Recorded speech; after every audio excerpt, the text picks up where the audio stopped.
It's Our Story. Elmer Bartels and Fred Fay, Boston, Massachusetts. 1973, the Rehab Act was up for reauthorization, and in it was the rights portion, Title V, and we in the disability community were very interested in seeing that get passed.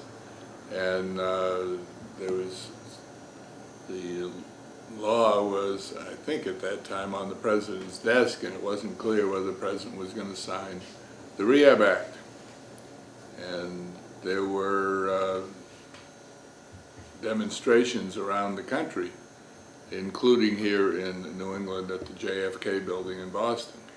And I can remember in my mind specifically the vision of one of our leader's wives, who does not have a disability, with a sledgehammer beating up an old wheelchair that belonged to her husband, Tom O'Brien. It was symbolic of Nixon's veto of the Rehab Act.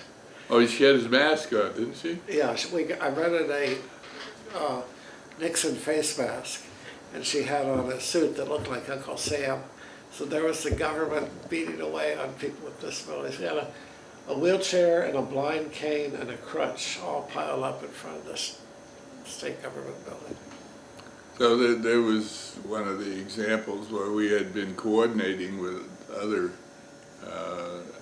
disability groups around the country through our network, and we all zeroed in on that particular issue on a particular day, and we hit the local press.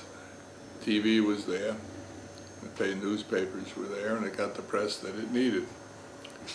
So there's an example of where we used that. And then it came up later in the spring of '77, when the Section 504 regulations were supposed to be signed into effect.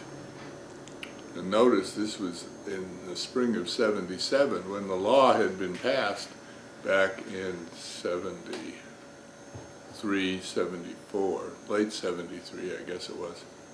The law was passed that created Title V, and here it was '77, and the regulations hadn't even been promulgated. And without the promulgation of the regulations, the law had no effect. So, and there were the sit-ins in the regional offices of Health, Education, and Welfare from around the country, as well as Califano's office in Washington, D.C., and that's where Fred was more involved in that than I was, because at that time, spring of '77, I had just been appointed state director here of Voc Rehab in Massachusetts, and Fred was a free citizen and could do whatever he damn well pleased. The It's Our Story project is a national effort to make disability history public and accessible. Visit us at www.itsourstory.org or on the It's Our Story project YouTube channel.